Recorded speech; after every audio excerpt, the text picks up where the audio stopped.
नमस्कार दोस्तों, आप सभी का बहुत बहुत स्वागत है आपके अपने YouTube चैनल यू एंड वीडीवी पर। आज तारीख हो गई है 16 नवंबर और जो बड़ी खबरें हैं, मुख्य समाचार हैं, एक एक करके चलेंगे। तमाम बेहद बड़ी अपडेट्स आप तक आके इसी वीडियो के माध्यम से पहुंचाएंगे, इसलिए लगातार हमारे साथ आगे इसी वीडियो में बने रहिएगा। तो वहीं दोस्तों, खबरों की तरफ चलने से पहले आप लोगों से एक छोटा सा निवेदन है कि अगर आप लोग भी यूपी के विधानसभा चुनाव में भाजपा का पूरी तरीके से सुपड़ा साफ होते हुए देखते हैं तो अब इस वीडियो को लाइक कीजिएगा, चैनल को सब्सक्राइब करके बेल के आइकन को जरूर दबाइएगा दोस्तों, और कमेंट बॉक्स में किसानों के समर्थन में कमेंट करना बिल्कुल भी मत भूलिएगा।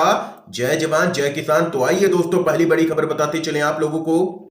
लखीमपुर खीरी हिंसा आरोपी आशीष मिश्रा की जमानत याचिका खारिज। जिला जज ने उसके साथियों को भी बेल देने से कर दिया है साफ इनकार। जी हां दोस्तों, बड़ी खबर सामने निकल के आ रही है। उत्तर प्रदेश के लखीमपुर खीरी के तिकुनिया गांव में कई किसानों को कुचलने के आरोप में गिरफ्तार केंद्रीय मंत्री अजय मिश्रा के बेटे आशीष मिश्रा को बड़ा झटका लगा है।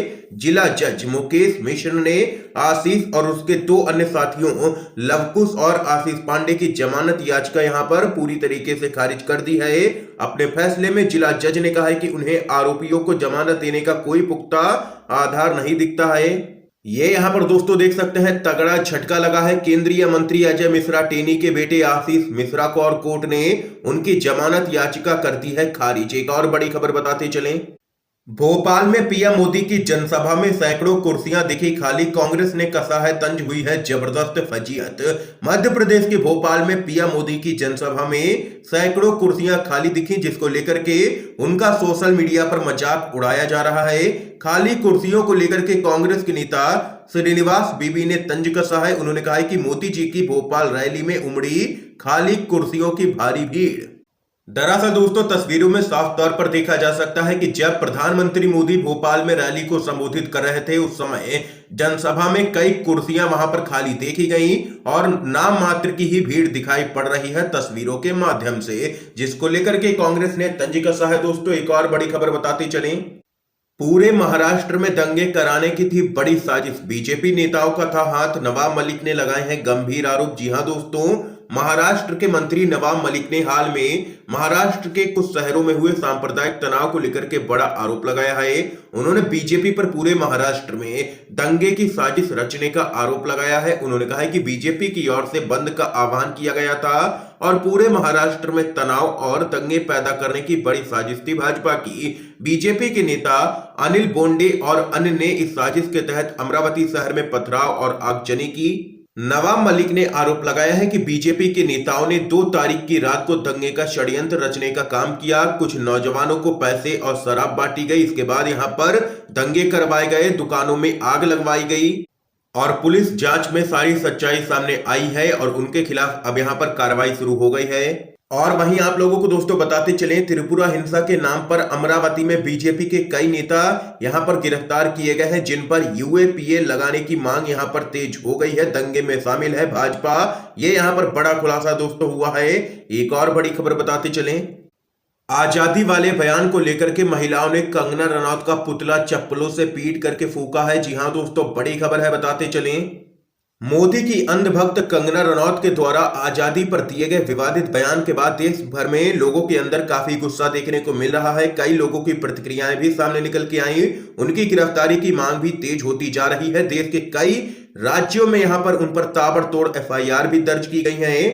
और वहीं कंगना के इस विवादित बयान के बाद महिला कांग्रेसी कार्यकर्ताओं में काफी गुस्सा है। पुतले के साथ उतरी कांग्रेसी महिलाओं ने कंगना के खिलाफ नारेबाजी करते हुए उनके पुतले को पहले चप्पलों से पीटा, उसके बाद उसे आग के हवाले कर दिया। ये यहां पर जबरदस्त लोगों के अंदर गुस्सा देखने को मिल रहा है मोदी की अंधभक्त कंगना रनौत के द्वारा दिए गए विवादित बयान को लेकर के। दोस्तों, एक और बड़ी खबर बताते चलें। चीन के बाद नेपाल हमारी जमीन पर कब्जा कर रहा है और हम आपस में ही राष्ट्रभक्ति का सर्टिफिकेट बांट रहे हैं, कांग्रेस का जोरदार हमला। केंद्र में सत्तारूढ़ मोदी सरकार की चीन और पाकिस्तान को लाल आंखें दिखाने वाले बयान की पूरी तरह से धज्जियां उड़ रही हैं। जहां जम्मू कश्मीर में पाकिस्तान घुसपैठ करने की ताक में बैठा रहता है, वहीं दूसरी तरफ चीन भारत की सीमा में घुस करके जमीन पर कब्जा करने की कोशिश कर रहा है। और इसी बीच खबर सामने निकल के आई है कि नेपाल ने भी बिहार की पश्चिमी चंपारण जिले की लगभग 7100 एकड़ जमीन पर कब्जा कर लिया है। यह सिलसिला काफी तेजी से बढ़ रहा है। दरअसल आप लोगों को दोस्तों बताते चलें, यहां पर नेपाल ने अस्पताल, स्कूल और सड़कें तक बना दी हैं। इस मामले में कांग्रेस ने मोदी सरकार पर निशाना साधा है। कांग्रेस के नेता पवन खेड़ा ने ट्वीट कर लिखा है कि ये क्या हाल बना रखा है देश का, नेपाल हमारी जमीन पर कब्जा कर रहा है और हम देश में ही आपस में राष्ट्रभक्ति का सर्टिफिकेट बांट रहे हैं। तो यहां पर दोस्तों देख सकते हैं कि नेपाल की तरफ से लगातार बढ़ रहे अतिक्रमण के बावजूद भी मोदी सरकार आंखें मूंद करके बैठी हुई है। इस मुद्दे पर कोई भी ठोस कदम नहीं उठा रही है केंद्र सरकार, जिसको लेकर के कांग्रेस पार्टी बरसी है मोदी सरकार पर। एक और बड़ी खबर बताते चलें। पंजाब चुनाव में ताल ठोकेंगे किसान, बीकेयू के नेता बोले उनका मैदान में उतरने का कोई इरादा नहीं है।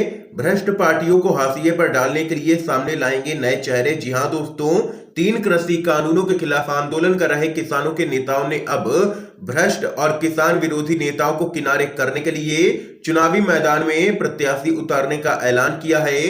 बीकेयू हरियाणा के प्रमुख गुरनाम सिंह चढ़ूनी ने करनाल में मीडिया से बात करते हुए कहा है कि उनका खुद मैदान में उतरने का कोई भी इरादा नहीं है, लेकिन भ्रष्ट पार्टियों को हाशिए पर डालने के लिए वे नए चेहरे सामने लाएंगे।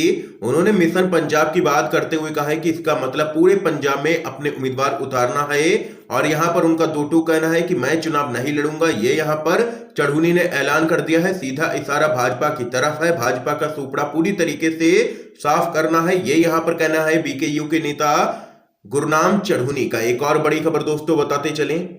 देश को निर्वाचित निरंकुशता में तब्दील करने से रोकेंगे, शीत सत्र में विवादित अध्यादेशों का करेंगे जबरदस्त विरोध, टीएमसी का बड़ा बयान। जी हां दोस्तों, केंद्र सरकार के द्वारा शीतकालीन सत्र से पहले ईडी और सीबीआई निदेशक के कार्यकाल को 2 से 5 साल तक बढ़ाने वाले 2 अध्यादेश लाने का विपक्ष ने विरोध अब तेज कर दिया है। टीएमसी ने कहा है कि वे संसद में अध्यादेशों को कानून में बदलने का जबरदस्त विरोध करेंगे।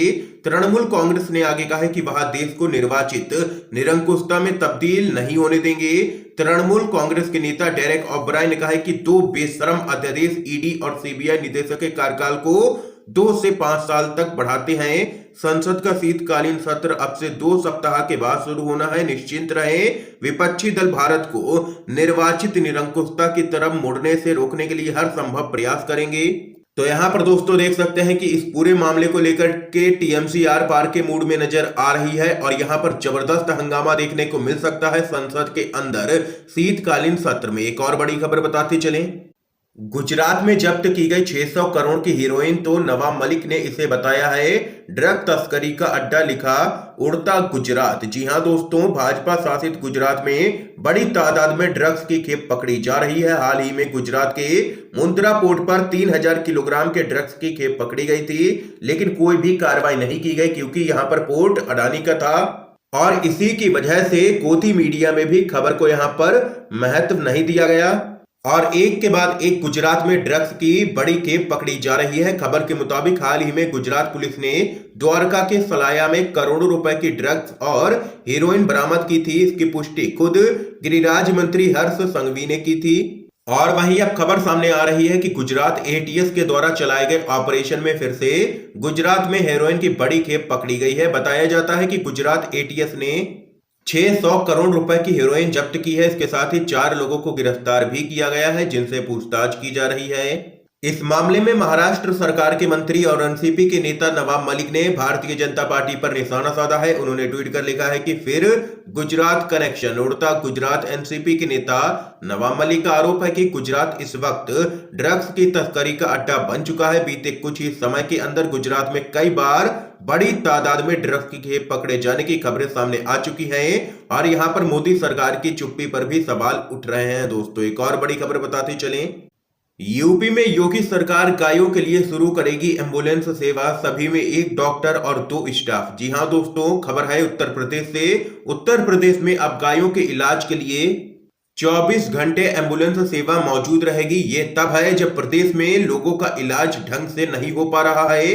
योगी सरकार ने गायों को तुरंत चिकित्सीय सेवा उपलब्ध कराने के लिए अभिनव एम्बुलेंस सेवा शुरू करने का फैसला किया है। दोस्तों इस खबर पे आप लोगों की क्या कुछ राय है जरूर बताइएगा कमेंट बॉक्स में कमेंट करके। एक और बड़ी खबर बताते चलें। सपा अध्यक्ष अखिलेश यादव ने पूर्वांचल एक्सप्रेस वे के निर्माण पर उठाए हैं सवाल। बोले सुरक्षा मानकों से हुआ है बड़ा खेल। जी हां दोस्तों, सपा के अध्यक्ष अखिलेश यादव ने राजधानी में एक प्रेस कॉन्फ्रेंस करके योगी सरकार को निशाने पर लिया है और वहीं उन्होंने पूर्वांचल एक्सप्रेस वे के निर्माण कार्य पर भी सवाल उठाए हैं। उन्होंने कहा है कि पूर्वांचल एक्सप्रेस वे के निर्माण में मानकों के साथ मजाक किया गया है। उन्होंने तंज कसते हुए कहा है कि वर्तमान की प्रदेश सरकार के पास अपने कामों का उद्घाटन करने के लिए कोई काम ही नहीं है।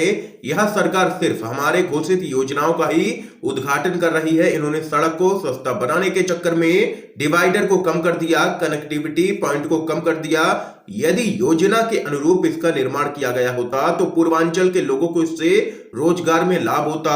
उन्होंने कहा है कि समाजवादी पार्टी की सरकार बनने पर पूर्वांचल एक्सप्रेस वे के किनारों पर मंडियों का निर्माण किया जाएगा। उन्होंने कहा है कि इसके सुरक्षा मानकों के साथ यहाँ पर खेल किया गया है। ये जोरदार हमला योगी सरकार पर अखिलेश यादव ने बोला है।